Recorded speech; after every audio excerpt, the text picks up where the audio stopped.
साखळी उपोषणाचं हे काय म्हणून. तर सगळ्यांना विनंती आहे, आंतरवाली इथलं साखळी उपोषण हे कायमस्वरूपी सुरू राहणार आहे. महाराष्ट्रातले जे साखळी उपोषण आहेत ते सध्याचे स्थगित करावेत सगळ्यांनी, आणि ज्यांना सुरू ठेवायचे त्यांनी ठेवावं, परंतु असं व्हायला नको की आम्हाला सुरू ठेवायचं होतं, परंतु आमच्याकडून सांगण्यात आल्यामुळं आम्ही ते स्थगित केलं. ज्यांना सुरू ठेवायचे ते ठेवू शकता, परंतु महाराष्ट्रातले सगळेच साखळी उपोषणं, आमरण उपोषणं स्थगित करावीत.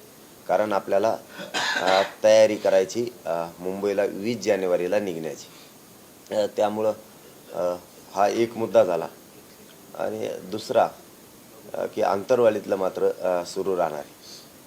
आपल्याला आता सगळी बघण्याची तयारी सुरू झाली.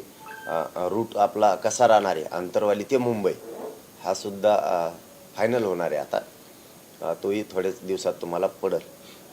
तिसरं असं की आपण शक्यता अशी आहे की आपण 6वा दौरासुद्धा टाकण्याच्या तयारीत आहेत, परंतु बघूया, त्याचं मागंपुढं होऊ शकतं. होईलच असं नाही, परंतु खूप लोकांचा आग्रह असल्यामुळं एखाद्या दिवशी टाकण्याची शक्यता आहे. आणि सगळ्या मराठा बांधवांना पुन्हा एकदा विनंती की आपल्याला जे स्वयंसेवक लागत आहेत ती तयारी करा. आपले जे टप्पे आहेत, टप्पे कसे पाडायचे आहेत, काय करायचे आहेत, हे रूट बरोबरच तुम्हाला सगळ्या मराठा बांधवांना सांगण्यात येणार आहे.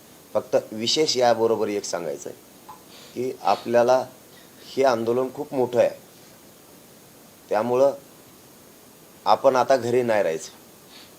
आता आपण घरी नाही राहायचं. घरी राहून तरी आपण काय करणार आहे? आपल्याला आपले लेकरं मोठे करायचे, त्यांना आरक्षण मिळवून द्यायचं. त्यामुळं आपण घरी राहून तरी काय करणार आहे? त्यामुळं आपल्याला सगळे कामं उरकून ठेवा. आपल्याला मुंबईकडं जायचं आहे, मुंबईकडं कूच करायची, मुंबईकडं आपल्याला धडक मराठ्यांना द्यायची. देशात असा शांततेचा कार्यक्रम देशात कधी झाला नसेल. इतक्या ताकदीनं मराठ्यांनी तयारी करायची शांततेत जाण्याची.